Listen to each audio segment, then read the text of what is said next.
Melton, Rowe, Bagley, Harding, Johnson. Mr. President.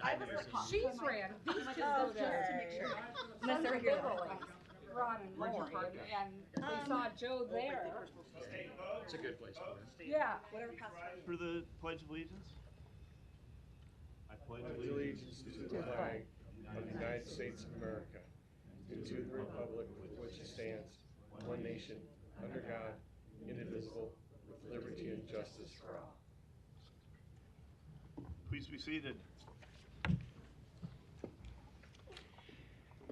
But a month ago in a day, America lost a most unique individual in the name of James Lane Buckley. Many of you may not know the name, but might guess that he was related to the more known William F. Buckley, and he was his brother. But Jim Buckley was the most distinguished person in his own right, and that he served in the senior level positions of all branches of the federal government, legislative, executive, and judicial. He was a senator from New York. He served President Reagan in numerous roles, including Undersecretary of State for Security Affairs, and finally served from the federal bench as the judge for the United States Court of Appeals for District of Columbia Circuit. Mr. Buckley is but one of a very few that has served our country in these senior capacities of all three branches of government. In 2010, he published a book titled Freedom at Risk. Albeit released some 13 years ago, his writings are still relevant and applicable today. An example of this is reflected in his quoting of Edward Gibbon's description of democracy and its demise in ancient Athens. Gibbons wrote, and I quote, "In the end, more than they wanted freedom, they wanted security. They wanted a comfortable life, and they lost it all: security, comfort, and freedom. When the Athenians finally wanted not to give to society, but from society to give to them, when the freedom they wished for was the freedom from responsibility, then Athens ceased to be free and was never free again."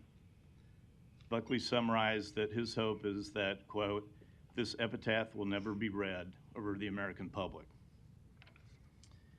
May be more appropriate with today's proceedings, as we will witness the swearing in of Ron Hugg as the newest member of Omaha City Council, is a quote in part Buckley issued after his failed bid for re-election to the U.S. Senate in 1976.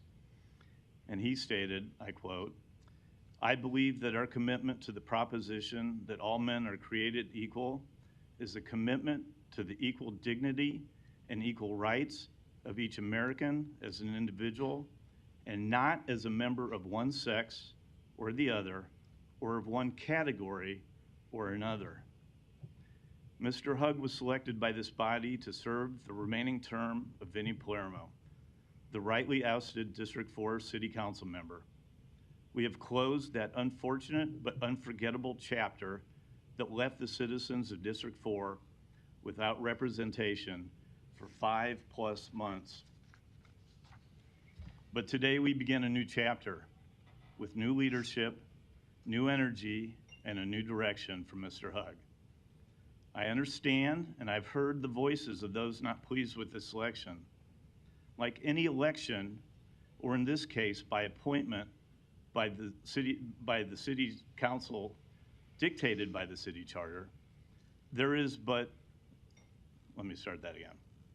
I understand, and I've heard the voices of those not pleased with this election. Like any election, or in this case, an appointment by the city council, dictated by the city charter, there is one that will serve, and there are those who will not have been successful in their pursuit. Mr. Hugg went through the process and was eventually the one selected by this body to represent District 4, a very diverse and vibrant area of our city. Initially, he was not the first choice of the majority of this council. In fact, he did not receive any votes on the first ballot. Eventually, he earned the unanimous consent of the city council on the third vote. It is understandable that supporters of those not selected, the other 4 candidates, may be disappointed with the results, but it's time to move on. In my mind, it's imperative that we find the shared values and goals of the new representative and the community to work together for betterment of District 4 and all of Omaha. I know Mr. Hug will work hard on behalf of all in District 4 and Omaha, and he should heed Mr. Buckley's words. He will represent all with, quote, equal dignity and equal rights, regardless of one category or another. We are all but individuals, unique in our own ways, but with a charge to serve all. All boxes cannot be checked by one individual, but that individual must be fair in their approach. I know Mr. Hug feels this way. I wish him well, and I pray that District 4 and all of Omaha affords him the opportunity to represent them all of them. Madam Clerk. An affidavit of publication is on file for the pre-council and city council meeting, and a current copy of the Open Meeting Act is posted in a white binder on the east wall of legislative chambers. Good afternoon. Welcome to the Omaha City Council. We appreciate having you here today to speak to our many agenda items. We do have one presentation today before we start our formal meeting. As we get started, I would encourage you to turn your cell phones off or at least to vibrate, and I'll welcome Sean Kelly down to the podium. I have the honor today of reading a City Council proclamation on behalf of Mike Kelly, who passed away recently, and Sean is here to represent the family, and we appreciate him doing that. After I speak, discuss the proclamation, we'll have council members have the opportunity to offer any personal reflections they may have, and then you as well, Sean. So Thanks for being here. Thank you. The City Council proclamation reads, whereas Mike Kelly was born on December 21st, 1946, to Thomas P. Kelly and Maxine Clausen Kelly, attended Christ the King School, Creighton Prep, and Creighton University, where he was a member of the men's varsity golf teams. And whereas Mike Kelly graduated from Creighton University Law School in 1972 and became a second-generation Kelly lawyer, practicing with his father and focusing on government relations and lobbying. And whereas Mike Kelly helped shape the civic and political landscape of Nebraska, governing on the Douglas County Board from 1981 to 1988, being elected to the countywide seat in 1984, and serving as board chairman. And whereas Mike Kelly served as board chairman of the Douglas County Board and oversaw such issues as the creation of the county lottery, consideration of a minor league hockey team, the future of the field club property, a 350-bed addition to the overcrowded County Corrections Center, and implementation of the county's work release program. And whereas Mike Kelly, as a commissioner, also had a hand in the development of the future ConAgra campus, represented a variety of interests as a lobbyist before the Nebraska legislature, and frequently appeared before the legislature and boards such as the Omaha City Council and the Nebraska Liquor Control Commission. And whereas in 1977, Mike Kelly founded the original Clancy's Pub with his father at 72nd and Pacific Streets, a must stop on St. Patrick's Day, was the owner of Zesto on 13th Street next to Rosenblatt Stadium, and opened Zesto and Blatt Beer and Table at 12th and Mike Fahey Streets when the College World Series moved to the North Omaha Stadium. And whereas Mike Kelly was a loving husband, father, and grandfather, always quick with a quip, and lived by the mantra, to laugh is to live, don't take yourself too seriously. Now therefore, we, the City Council of the City of Omaha, do hereby proclaim Tuesday, September 19th, 2023, as Michael August Kelly Day in the City of Omaha. We thank you for sharing your dad with us. He was truly a special individual. He was one of those guys you always thought would be around forever, and I think your epitaph was right on the mark when you called him old school. We loved having him around. We'll miss him dearly. Thank you very much. Appreciate it. Ms. Johnson, you're recognized. Thank you, Mr. President. I had the privilege of working with the lawyer in Omaha who truly stood out for his remarkable qualities as a legal professional. Michael Kelly embodied the values of a commoner, an open-minded thinker, and a staunch advocate for equality. In a field often associated with being superior, Mr. Curley was refreshingly down to earth and reliable. He treated every client, regardless of their background or circumstances, with the same level of respect and consideration. His approachable demeanor made clients feel heard and valued. Moreover, Michael Kelly's open-mindedness was truly exceptional.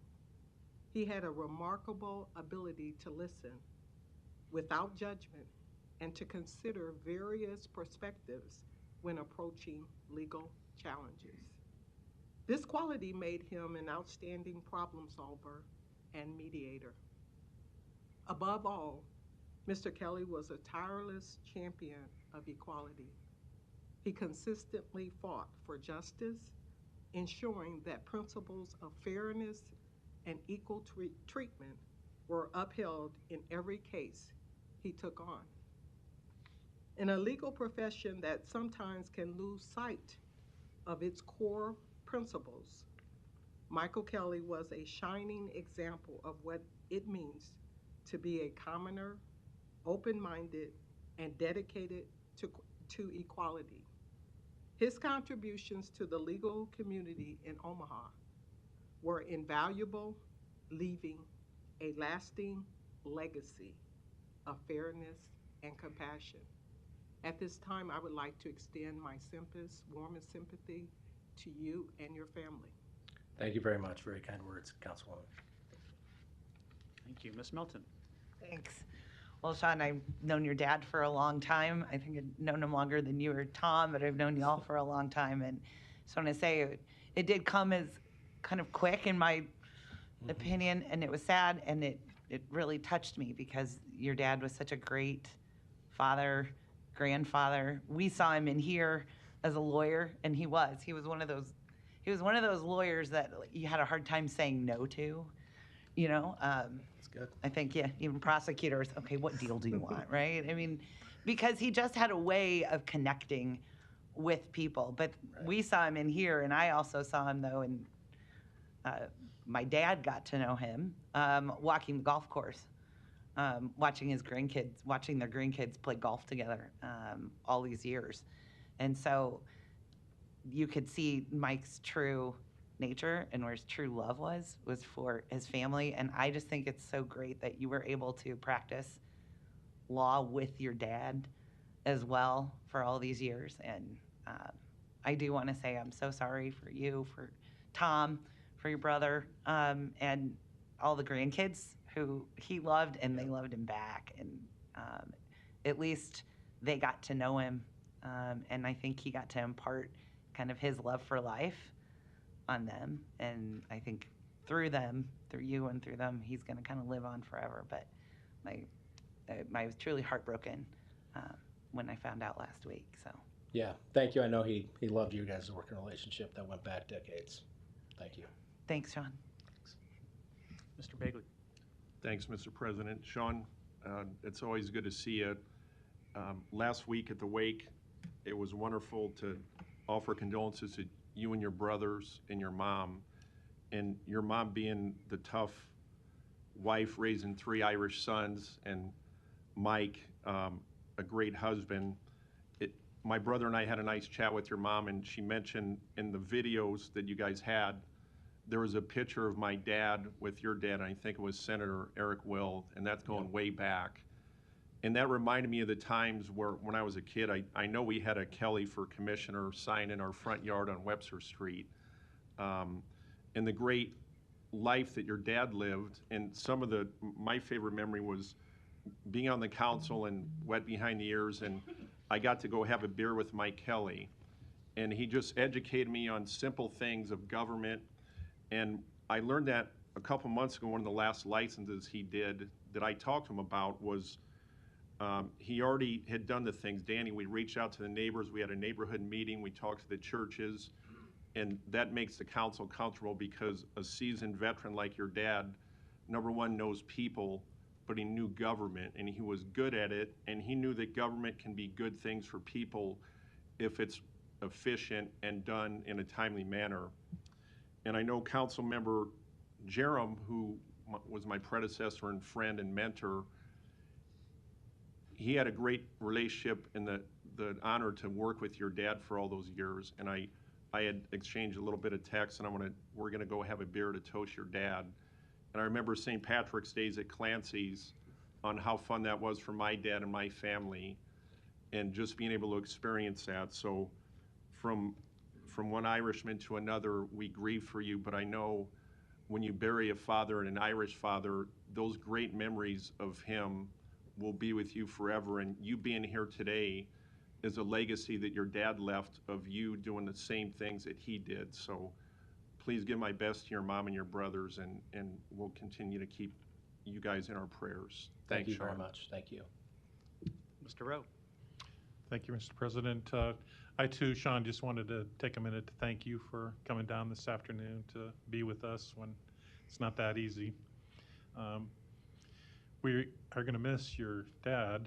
I mean, his fingerprints are all over Omaha, and we're going to miss his leadership, and we're going to miss his laughter and his smiling face down here, but most of all, we're going to miss his friendship. And we're thankful that you and your family were willing to share him with us for the time that you did, and we really do appreciate everything he did for the city of Omaha. Thank you, Councilman. Appreciate it. Mr. Harding. Hey, Sean, to your mom, your brothers, and you know, we all wish you our deepest sympathies.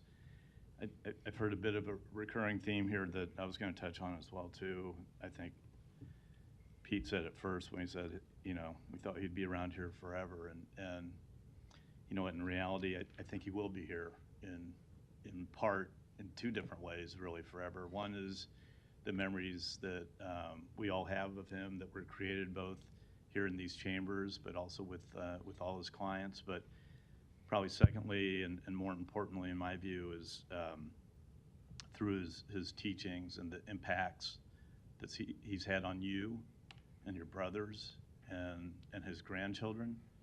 I think Tom talked a little bit about it during the funeral, about the legacy and from your grandfather that he imparted to Mike, and then what Mike has imparted to the next generation, the generation afterwards. So I know we will have at least those memories forever of your father, and thank you for sharing them with Omaha. Thank you. And thank you to all of you and staff for all of your outpouring and support. It's meant a ton to our family, and they also share their regards and appreciation for all the support you guys have given our family over the last couple weeks. And no, he loved working with all you guys, so appreciate all the good times.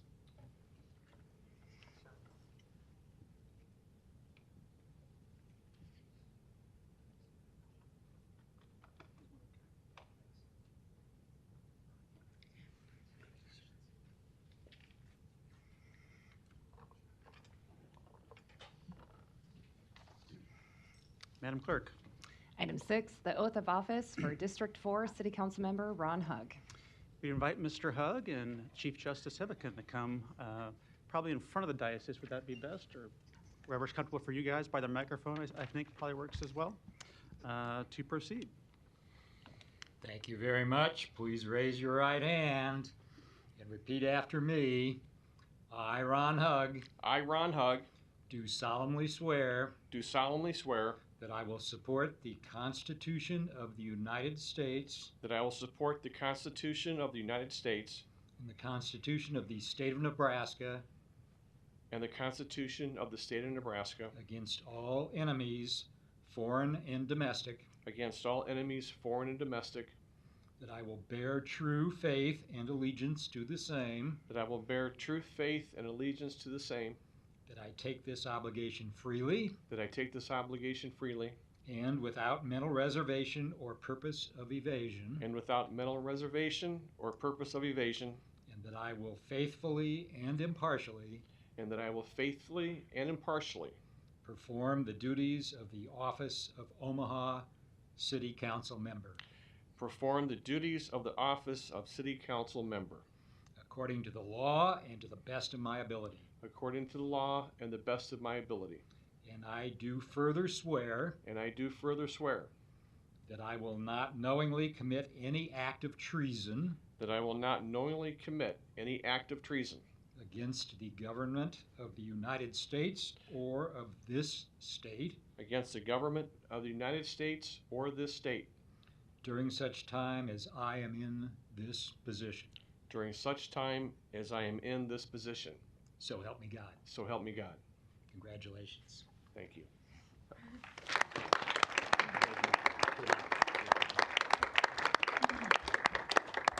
Well, I guess I go to work now.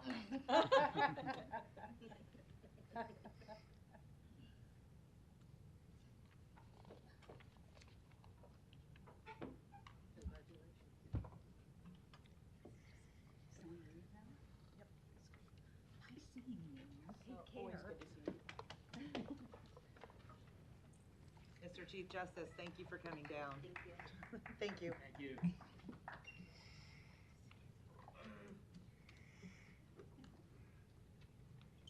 Okay, Madam Clerk, item number 7, please. Item 7, to consider a Class C liquor license for Pan Asian Terrace located at 1201 South 157th Street, Suite A1. The public hearing and vote on number 7 is today. I believe we have the applicant by Zoom. Get you off mute here in a second.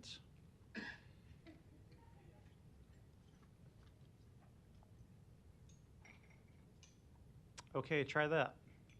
Can you hear me? Yes. Yes, good. My name is Max Lau. I'm a CPA and also a friend of the restaurant owner. And they requested me to help with this application process. Okay. And your address too? My address is 11685 Bedford Avenue, Suite 120, Omaha, Nebraska, 68134. Thank you. Are there any other proponents that want to speak on number 7? Seeing none, any opponents? Public hearing's closed. Second. There's a motion to approve and a second. Roll call. Melton. Yes. Rowe. Bagley. Harding. Hug. Johnson. Mr. President. Yes. Motion passed 7-0. Thank you. Items 8 through 11 can be considered together for Elkhorn Landing located south of 206th Street and Elkhorn Drive. Planning Board and Planning Department recommend approval. Items 8 and 9, ordinances to rezone this property from MBD District to DR District and MBD District. Item 10, a resolution to approve the final plat. Item 11, a resolution to approve the subdivision agreement. Public hearing and vote on items 8, 9, 10, and 11 are today. Proponents, please. Seeing none, any opponents? Public hearing's closed. Second. There's a motion, a second to approve. Roll call. Melton. Yes. Rowe. Bagley. Harding. Hug. Johnson. Mr. President. Yes. Motion passed 7-0. Items 12 and 13 can be considered together for property located northwest of Big Elk Parkway and Bedford Avenue. Planning Board and Planning Department recommend approval. Item 12, an ordinance to rezone this property from MU District to R7 District. Item 13, an ordinance to amend the boundaries of the MCC overlay district to incorporate this property into that district. Public hearing and vote on items 12 and 13 are today. Proponents, please. Seeing none, any opponents? Public hearing's closed. Second. Motion and a second to approve. Roll call. Melton. Yes. Rowe. Bagley. Harding. Hug. Johnson. Mr. President. Yes. Motion passed 7-0. Consent agenda. Any member of the City Council may cause any item placed on the consent agenda to be removed. Items removed from the consent agenda shall be taken up by the City Council immediately following the consent agenda in the order in which they were removed, unless otherwise provided by the City Council Rules of Order. The public hearing on agenda items 14 through 16 were held on September 12th. I don't see any further lights. Is there a motion? Move the approval. Motion and a second. Roll call. Melton. Yes. Rowe. Bagley. Harding. Hug. Johnson. Mr. President. Yes. Motion passed 7-0. Council members, item number 22 has been requested to be withdrawn by the department, and so it is withdrawn. Okay, I'll take a motion to withdraw it then. Motion to withdraw number 22. Motion and a second. Roll call. Melton. Yes. Rowe. Bagley. Harding. Hug. Johnson. Mr. President. Yes. Motion passed 7-0. And then items 23 through 27 have been requested to be removed from the consent agenda. So first, we'll take the public hearings on agenda items 17 through 21. So the public hearings on items 17 through 21 are today. If you wish to address the City Council regarding these items, please come to the microphone, indicate the agenda item number you wish to address, identify yourself by name, address, and who you represent, and if you are a proponent or an opponent. It's items 17 through 21. Seeing none, public hearings are closed. Ms. Johnson, you're recognized. Yes, Mr. President. I do have a few questions for item number 21. This item is to do a repair of a slope. And so at this time, I have a few questions.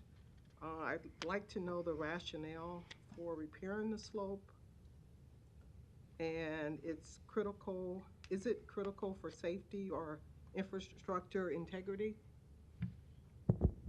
Bob Stubbe, Public Works. So this is in proximity to the City of Omaha, the Metropolitan Utilities District Water Treatment Facility up north. Pershing Drive is on the east side of the treatment plant, and right next to that Pershing Drive is the slope that leads down to the Missouri River. So this is the location that is sloughing off, that needs to be evaluated, and so we've hired the consultant to actually go through and evaluate and do a design. So this motion that we're doing today is for the evaluation? Yeah, it's to hire the professional engineering services. So it has not been determined that the work will be done at this point? That's correct. Okay. All right, thank you. Okay. No further lights. Is there a motion on 17 through 21? Move to approve 17 through 21. Motion and a second. Roll call. Melton. Yes. Rowe. Bagley. Aye. Harding. Hug. Johnson. Mr. President. Yes. Motion passed 7-0. Item 23, a resolution to approve the purchase of a used Groundsmaster mower. Public hearing and vote on number 23 is today. Proponents, please. Good afternoon, Mr. President, members of the City Council. Matt Kalsevich, Parks and Recreation Director, here to answer any questions. Thank you. Any other proponents? Seeing none, any opponents? Public hearing is closed. Mr. Harding. To approve. Second. There's a motion and a second. Ms. Johnson, you're recognized. I had questions before we made a motion. A motion can be made at any time, but the floor is yours. Okay. So, Matt, I have a few questions. The purchase of the mower, where will the mower, where will it reside at? Matt Kalsevich, Parks and Recreation Director. This mower is slotted to be at the Johnny Goodman Golf Course.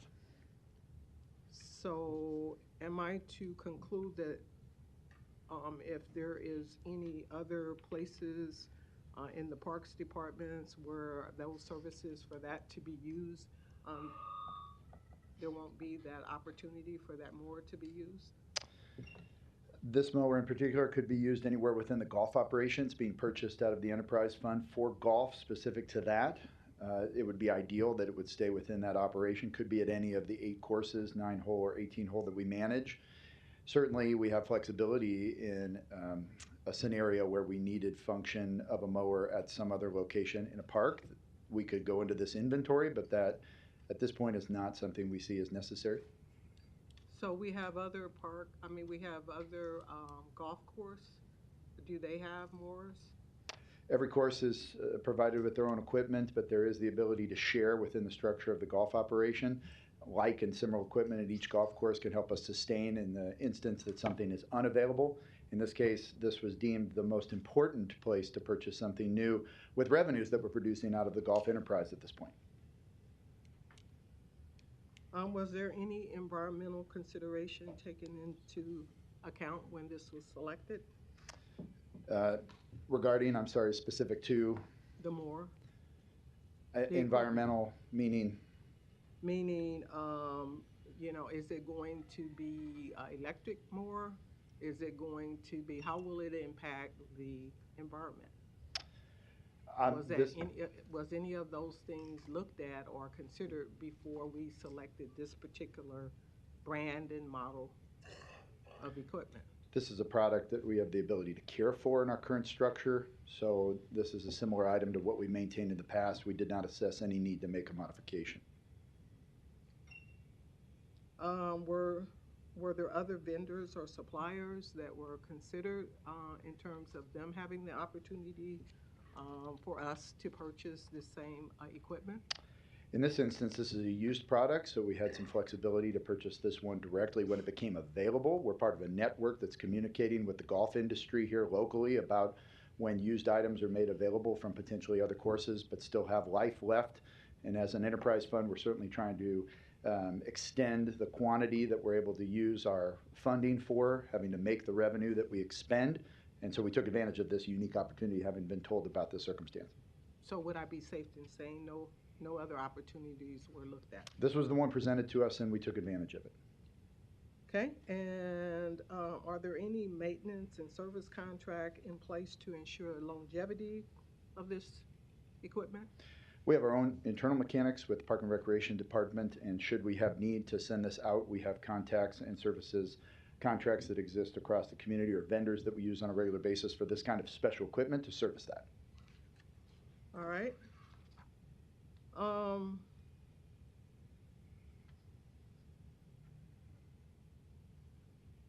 How will your department manage and track the inventory of this equipment? Of this product in particular? As soon as this starts being used, we'll start to log hours, and we'll use that to chart our regular maintenance. And then obviously we'll have annual regular inspections with either our internal mechanics or those that we work with outside of the city to give us perspective on the quality of the equipment. And as things come up where we need to address either annual maintenance or make significant changes with the product, we will do that either directly or with those other contractors I mentioned or services that we know are in the community to help us with that. Thank you. And how will the purchase of this equipment benefit the local community or its residents? Our golf program right now is really growing at a rapid pace, and so we want to keep up the standard we've maintained at our golf courses through the enterprise operation to keep obviously the maintenance of the turf in particular that this mower will serve across the entire course there at Johnny Goodman at the highest level possible to continue to meet the needs of the community and those coming to us for the enjoyment of golf across our municipal system. And are there any plans for community engagement or feedback? In this case, this was a pretty standard operating piece, and we're addressing a concern directly out of our funding.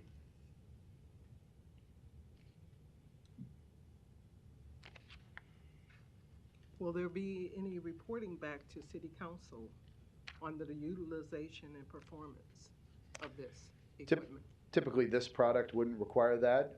Should we run into challenges with our overall operation with golf, where the City Council would need to be engaged in some modifications, this might come up. But in this case, this is a standard operating procedure for us to mow grass at a golf course with a mower, and we're executing on that. And lastly, this is just a point of information. You had mentioned that you had over 200 parks throughout the city of Omaha. Just out of curiosity, how do you determine the priority in which you respond to your workflow at each park? We have 256 parks across the city. So this in particular is dealing with specifically the golf operation, which is enterprise isolated from any of the function of those other 256 parks. We have actually five parks districts, and we have a team within each of those districts that are managing somewhere between 40 and 60 parks. They set a priority based on, excuse me, safety concerns. We have a rhythmic rotation that allows us to tend to those different maintenance needs as they come up in a cycle depending on the time of year. We have staff allocated, and we're working to fill all those positions in each location, both full-time and part-time, to meet that need and that expectation during time of year. There's not an exact formula per se. Sometimes emergencies come up where we need to divert from that regular rotation, whether it be tree work or other issues, whether it had to be with a facility or a structure or a building in particular. Obviously, in any perfect scenario, we're getting to all of the parks in a regular rotation, and if certain emergencies and issues come up where we have to divert from that, we address that accordingly. Again, safety being one of the top priorities, and then that typical need, time of year, addressing certain things that come up. So as a city council representative, is there any mechanism, any tool, any database where I can look at your rotation of where you're dedicating work at?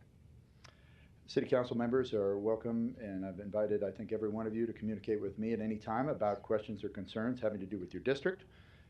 In this case, again, we have a standard operating procedure that we execute on, and if somebody would like to talk about that more specifically, I'm happy to highlight those details with you. Okay.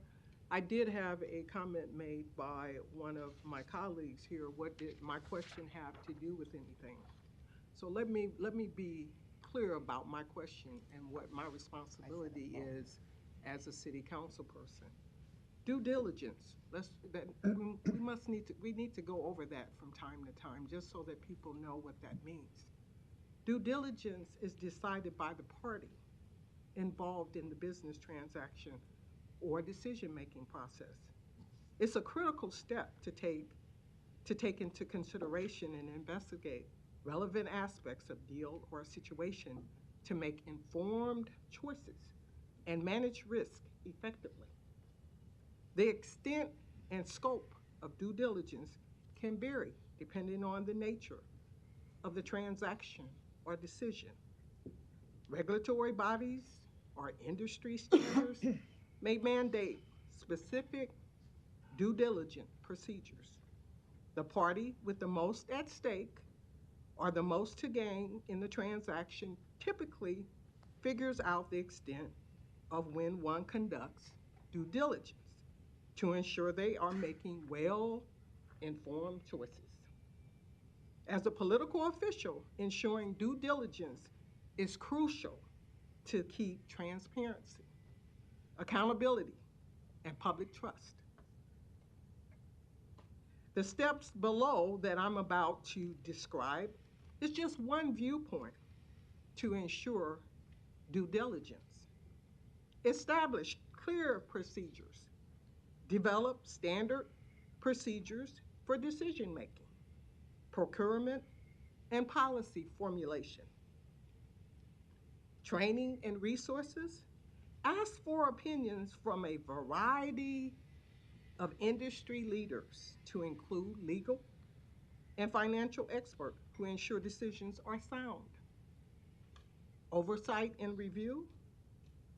Implement oversight mechanisms such as audits, reviews, and third-party assessments to verify that due diligence is conducted effectively. Public engagement. Encourage public participation and input in relevant process to supply more checks and balances. Transparency.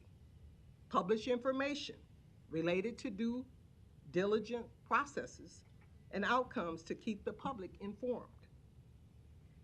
What happens when we do this, and why is it vital? It mitigates risk, fosters trust. Accountability is done. Efficient resource allocation is also a value. In summary, as a politician, official, ensuring due diligence is not only a matter of governance, but also a means to keep public confidence and make informed, responsible decisions that help the community.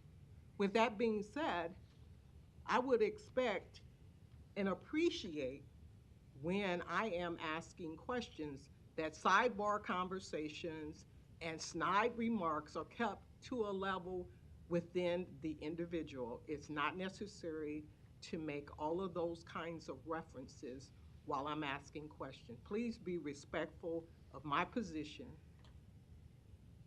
that I hold. Thank you. Thank you. Ms. Melton, you're recognized. Thanks, I just want to clarify and tell you how much I appreciate the fact that Johnny Goodman Golf Course needed a mower, and you're actually purchasing a used mower, and that's the agenda item here today. So I appreciate that fiscal responsibility, and it's not with the taxpayer dollars, it's coming out of the enterprise fund, which Correct. actually it's not taxpayers paying for this used mower, it's actually the revenues that are generated from all the people that love going to Johnny Goodman, because I have to say, it's one of my favorite courses, and I would say one of the best courses in Omaha, and the city runs it. So they do a great job out there at Johnny Goodman. Thank you for recognizing that. We do take great pride in the fact that we've been able to turn around the golf enterprise operation to be making money to reinvest in it just the way we have. Definitely want to thank Director Stephen Curtis and his team from finance who really helped us put this on the right track, and our golf team that's been reviewing fees and assessing things to make sure that we have this kind of stability long-term in our golf program. So thank you for recognizing it. No, appreciate it. Thank you.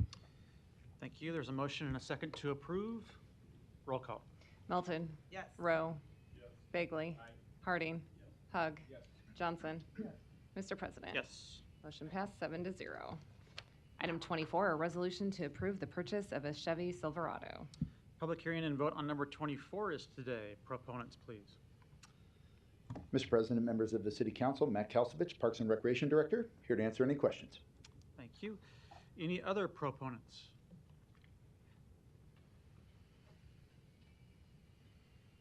Seeing none, any opponents? Luis Jimenez, 2709 Dewey Avenue. I am opposed to the purchase of a vehicle because actually Jennifer Taylor confused me when I was at pre-council. And she said, well, we're here, we're present, we're the law department, and anytime that the city makes a purchase, we look at the environmental issue. So I don't know if that was for a vehicle that the city is purchasing or another item. A lot of things just kind of roll through during pre-meeting, but I was hopeful that she was reflecting that onto other items, that anytime that the city is purchasing or making a purchase, that there's an environmental assessment by city legal. So I don't know if that's happening. All right, thank you. Thanks. Any other opponents to number 24?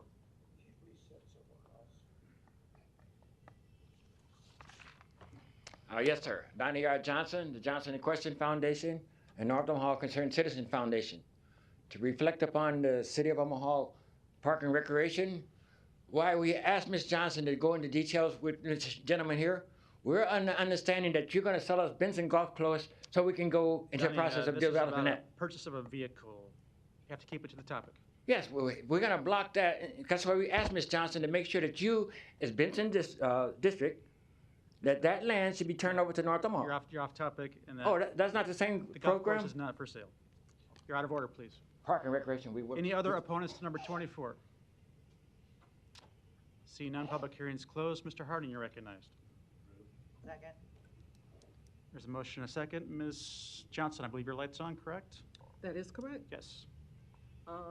Matt, I have similar questions as the other equipment that we had. Matt Kalsovich, Parks and Recreation Director. Looking for a reason for the purchase of the truck?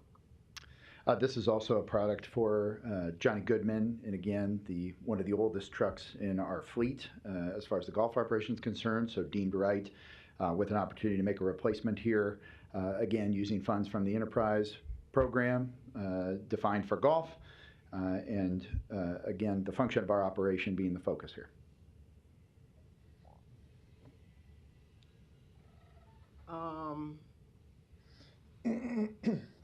How does this align with your department's operational needs?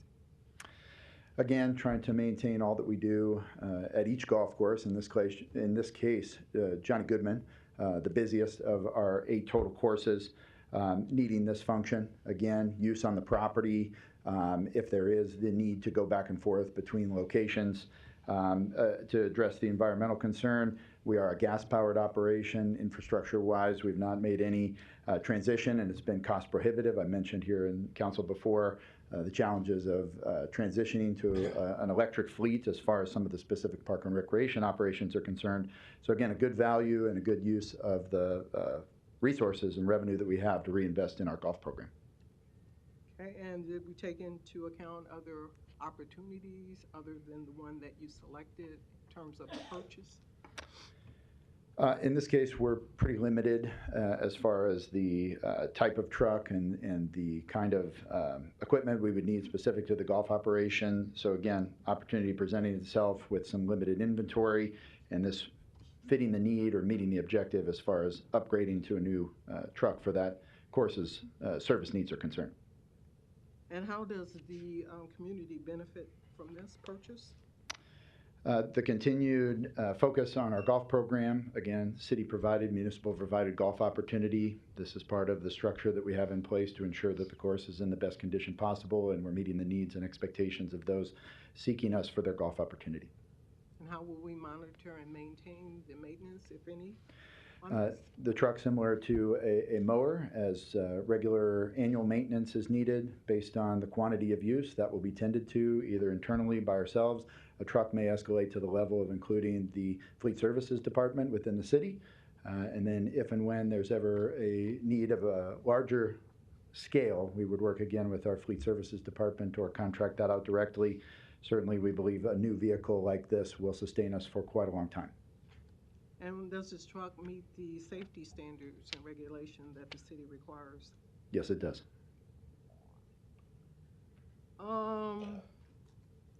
Are there any systems in place for asset management and tracking? As far as inventory of equipment is concerned, absolutely. We work closely with our fleet services department. Internally, we maintain that list with our internal mechanics and our operations team to talk about prioritizing things based on age, frequency of use, system upgrades, things that would help us better serve our program on this day. In some instances, we're dealing with equipment that's 15 or 20 years old, and we're trying to create a new opportunity or new existence with upgraded equipment, and certainly these items here, and this one in particular, fit that criteria. Thank you. And have you determined a vehicle replacement? Has that been scheduled or set aside to replace this, should it need to be replaced? This vehicle in particular? Typically, our vehicles are on a time frame similar to what community vehicle replacement would be. Sometimes it's about, again, how much is it used or how much is it something that's used in an intense or unique way. It's hard to chart that out on the day that we receive it about when we might need to replace it. Some of that is circumstantial.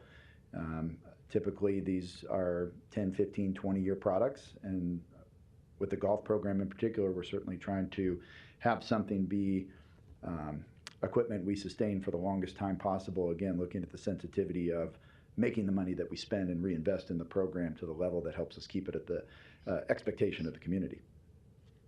All right, speaking of community, how did we get this information out to the community about this? Standard operating for our golf program to have truck access, so the purchase was very much about maintaining our regular service. Okay, thank you. Thank you, Mr. Hug. Good afternoon. Is this a new unit or a used unit? This one is a new unit. Just leftover stock? Correct, yeah. Okay. And Thank you. yes, had challenges finding products, so certainly taking advantage of one we saw was available.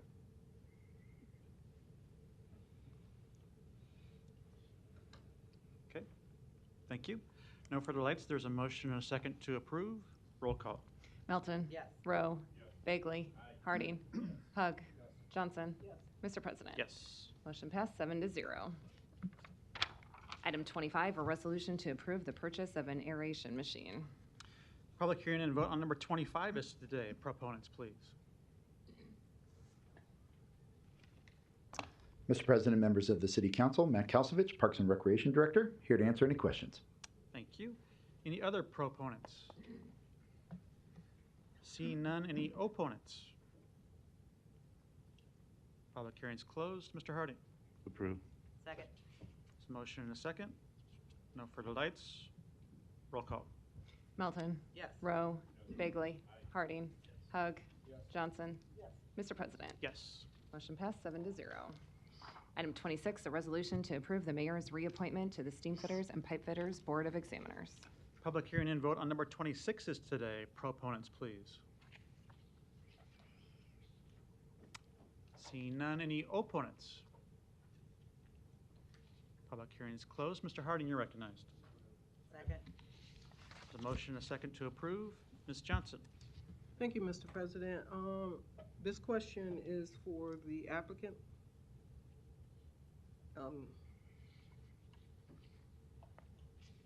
Would that be Jason Eckmeyer? Is he on Zoom or is he present? I think he's working. Was that an answer? He's working? I believe so. He is a steam fitter, pipe fitter. I assume on a Tuesday he's probably at work. Is that how we normally do things? Assume? Mm-hmm. Oh, that's a great answer. So is there anyone here out of the mayor's office, the Human Rights Department, that can answer some questions so that I can do due diligence? Apparently no one else is concerned about due diligence here. Good afternoon, Mr. President, members of the City Council, Thomas Warren, Mayor's Office. Yes. Sorry to put you on the spot here. I'm sure you're not able to answer this question to help me determine what contribution Eric can provide to communities in which I serve. But I'm going to ask the question anyway, and I know the answer to it, but let me go ahead and do that for the matter of the record. Please describe a time when you encountered a disagreement or conflict within a diverse group. How did you approach the situation? And what steps did you take to resolve the conflict while ensuring inclusivity and understanding among team members? As a representative of the Mayor's Office, we are presenting the nomination of Mr. Eichmeyer to be reappointed to the Steam Fitters and Pipe Fitters Board of Examiners. You have in the packet his resume. We feel that he is eminently qualified for the position, and I'm here to answer any other questions you may have, because obviously I'm not Mr. Eichmeyer. Thank you. Unfortunately, I'm not able to make a sound decision based on this information that I was provided with as City Council. Again, I would reiterate, as I've said time and time again, we are in a city where we have a diverse group of people that we serve in our community. And when we have opportunities to look at others for opportunities to fill some of these committee appointments, that's our opportunity to see if that person who is being recommended has ever had any background in working with a diverse group of people. I'm not able to determine that based upon the resume and based upon the limited information that I received in the packet. So unfortunately, I will not be able to vote on this in an affirmative. It will be no. Thank you. Mr. Bagley, you're recognized. Thanks, Mr. President. Chief, I don't have any questions for you, thank you. I just had more comments. I did reach out, I didn't talk to Mr. Eckmeyer, but I spoke to members of Steam Fitters and Plumbers Local 464 to see if there was any issues they had with Mr. Eichmeyer, if I'm saying his name right. And they said they got a good working relationship with him. And I know the Omaha Federation of Labor supports his appointment. And the Fitters 464 have their heats on where they go out in the community and check furnaces in low-income neighborhoods that everybody's welcome to come to. But I know Mr. Eckmeyer got good reviews, and after I reviewed his documentation here, I'm glad to support his reappointment. Thanks, Mr. President. Thank you. There's a motion and a second. If no further lights, roll call. Melton. Yes. Rowe. Bagley. Harding. Hug. Johnson. Mr. President. Yes. Motion passed 6-1. Item 27, a resolution to approve the mayor's appointment to the Park and Recreation Board. Public hearing and vote on number 27 is today. Proponents, please.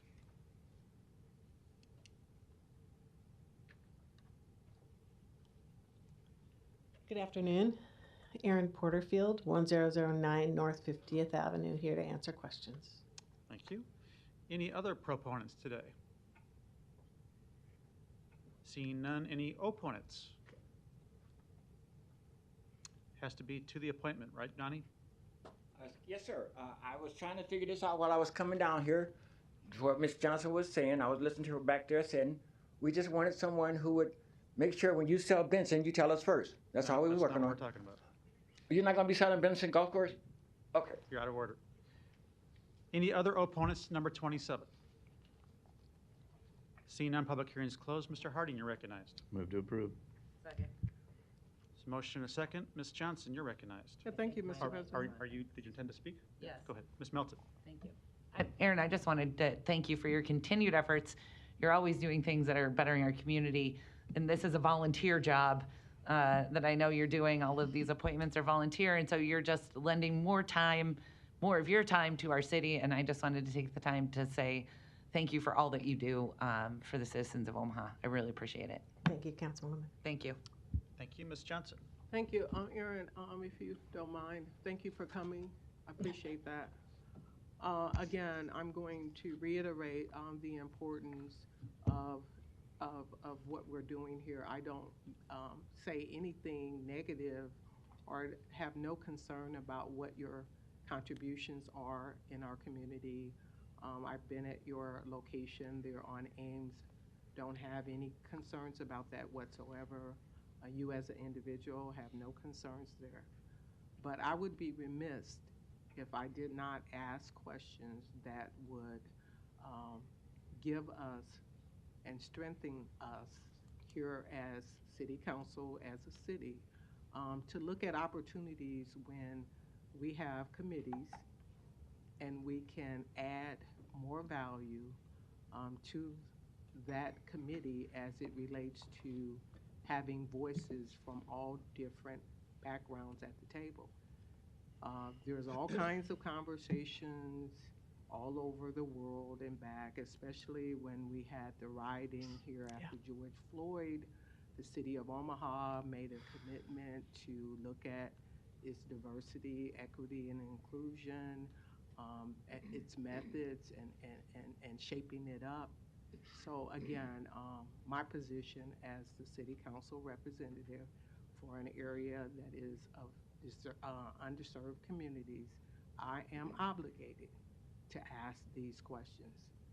Other communities don't have that situation, so please understand my position in all of this. Diversity encompasses not only differences in race and ethnicity, but also factors such as gender, age, religion, and more. Can you share an experience where you demonstrated sensitivity and adaptability when working with colleagues from various backgrounds to create an inclusive and cohesive work environment? I've had so many experiences of doing just that. I'm struck with figuring out one.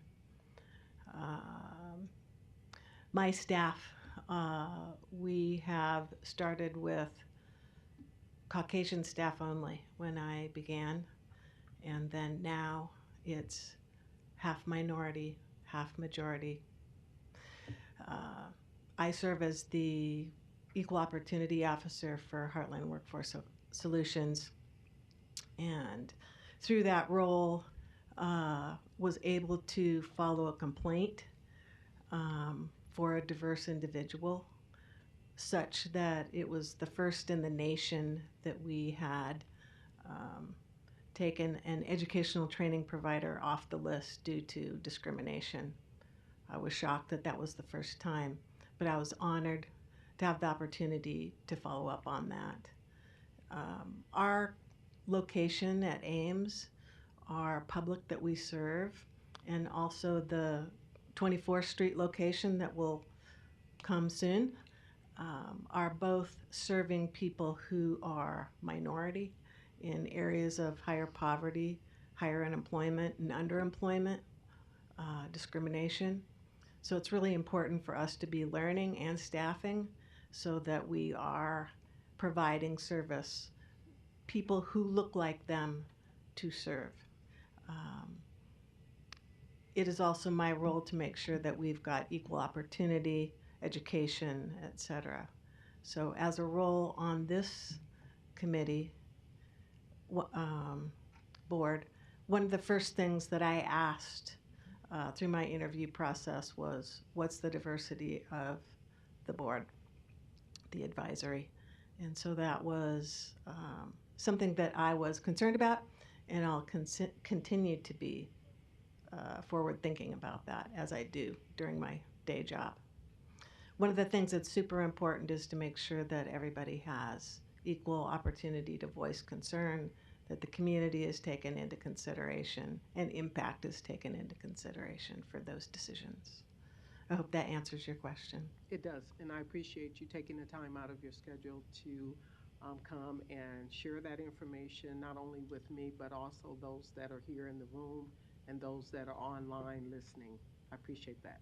Thank you. I think one other thing that I have to offer is that my diversity is as a gay person, and also as my family being diverse with an Indian partner. So there are a variety of things that I can bring to bear, not only my countless activities at all of the parks all the time, especially pickleball. Okay. Thank you. Thank you. Thank you. Mr. Bagley. Thank you. Thanks, Mr. President. Aaron, good afternoon. You don't have to, you're fine. You can go sit down and relax. Thank you for being here today. My comments were, in looking over your resume, it's an impeccable one. Going back to, I don't want to out you too much on when you went to college and school, but it's a wonderful resume.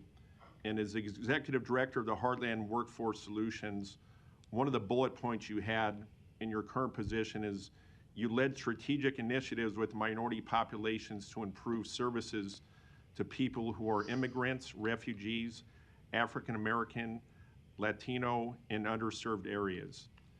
And it's delightful for me when I usually try to do this either on Thursday or Sunday to read the resumes. Number one, to see if you live in my district, you're in Festerson, so I didn't call you, but I was impressed with your resume. And thank you, number one, for stepping up to serve in this capacity. It's hard to get people to want to do leadership positions, but with your great background as a social worker and somebody that has ties in the communities, I know you're going to be great, and I'm really happy to support you, and thanks again for putting your name in to serve in this capacity. Thanks, Mr. President. Thank you. No further lights. There's a motion and a second to approve. Roll call. Melton. Yes. Rowe. Bagley. Harding. Hug. Johnson. Mr. President. Yes. Motion passed 7-0. Thanks, Eric. Item 28, an ordinance to acquire private property for the Signal Infrastructure Phase E1 project. Public hearing on number 28 is today. Proponents, please. Seeing none, any opponents? Public hearing is closed.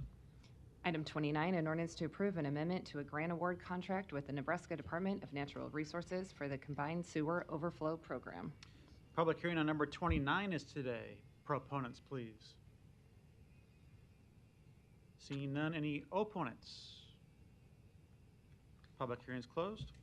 Item 30, an ordinance to approve the MH Landing Lot 1 Tax Increment Financing Redevelopment Agreement. Public hearing on number 30 is today. Proponents, please. Oh yeah, good afternoon. Don Seaton, Omaha City Planning. Here for any questions you may have. Thank you. Other proponents. Thank you, Mr. President. Brent Beller, 1140 Western Road, on behalf of the applicant. Healthy discussion last time. This is the final phase of the Cocoa Keys redevelopment, so here for any questions. Thank you. Thank you. Any other proponents? Seeing none, any opponents?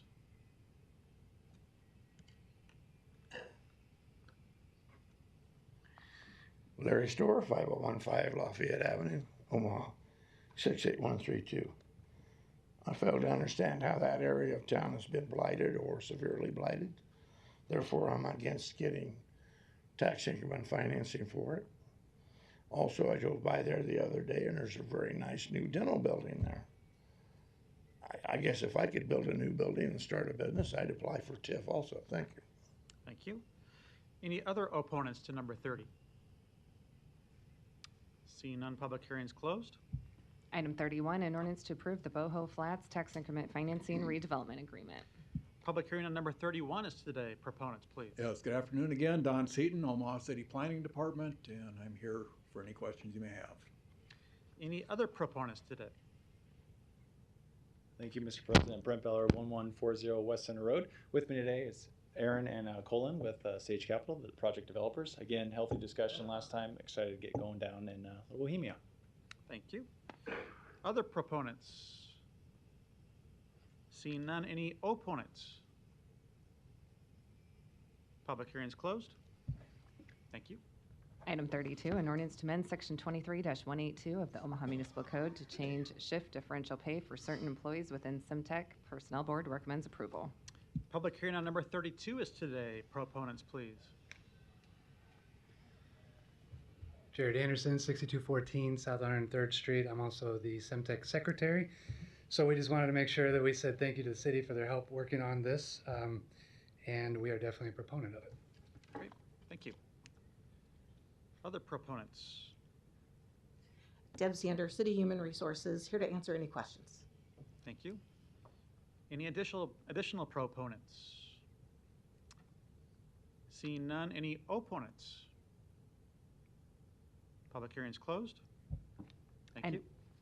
Item 33, an ordinance to accept the invoice from Cortico, Inc. for a one-year extension of the Cortico Shield Law Enforcement Wellness App. Public hearing on number 33 is today. Proponents, please. It's got to be to the wellness app, right, Donnie? You know, Mr. President, I was thinking of something. The Notre Dame sisters who have spent time Nope, with us harder. it's got to be to the easier than wellness you. app if you're going to speak to this. I was trying to program. figure out what Notre Dame Academy sisters spent time with me, and they wasn't as hard as you on these issues. I like studying with the Notre Dame Academy ladies. Sisters of Notre Dame Academy. Anyway, sir, back to number 33. Donnie Johnson, the Johnson Equestrian Foundation, and North Omaha Concerned Citizen Foundation. I noticed on this program on number 33, is there any way possible when the police bring in their report of this here, which is 1 year of the survey of what they're going to build a new police station and a fire station, can you also in February, as she said last week, those grants, because this is in 24, so that money that's coming in 24, is it 23, 24, that money's coming forward? Because we want to apply in February or December for the budget city, the new mayor's budget, to attach the 10 council that we're going to take over those two police and the fire station with. So can we go with that same process as attaching funding with this funding so that my group can get funding to do the police consulates, the council is going to take over those police stations and the fire station. Because that report is coming back in Donnie, 1 year, right? This is a wellness app for the police department. You Yeah, gotta yeah, keep it to it's that connected to this $39,000 here. Excuse me. So I'm asking, we're looking for, do we need to talk to Mr. Tommy Warren for the money that's going to be on the budget for 24 this year or next year? This is not about the budget, but yes, you can talk to the mayor's office about the budget. For this 30, it says 23 to 23, 20. This is a wellness app and a contract to do that. So stick to that topic or else Yeah, you're yeah. off topic. Well, no, October 23rd to October 24th. All right, Donnie, you're off topic. Well, never mind. That's something's writing with this writing. It's got All right. Any other proponents to number 33? If not, any opponents? Public hearing's closed. Item 34, an ordinance to establish a Class A flammable liquids storage district located at 9100 John J. Pershing Drive. Public hearing on number 34 is today. Proponents, please. Seeing none, any opponents? Public hearing's closed. Item 35, an ordinance to establish a Class B flammable liquids storage district located at 4829 South 114th Street. Public hearing on number 35 is today. Proponents, please. Seeing none, any opponents? Public hearing's closed. Item 36, an ordinance to approve a second amendment to the lease agreement with 1401 Jones LLC located at 1401 Jones Street regarding maintenance and repairs. Public hearing on number 36 is today. Proponents, please. Seeing none, any opponents? Public hearing is closed. Item 58, a resolution to approve the cooperative agreement award with the U.S. Department of Housing and Urban Development for reimbursement for processing fair housing discrimination complaints. Public hearing and vote on number 58 is today. Proponents, please.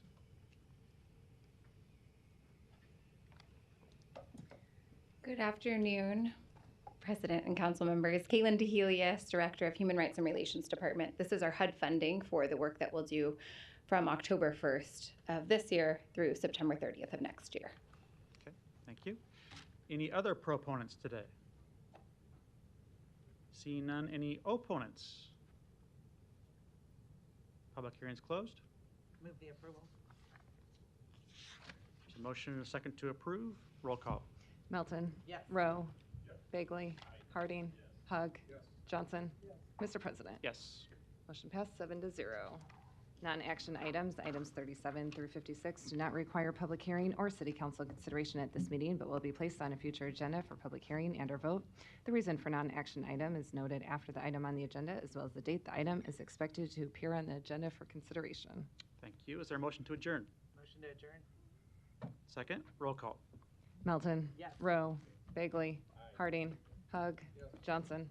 Mr. President. Yes. Motion passed 7-0. Meeting is adjourned at 3:11.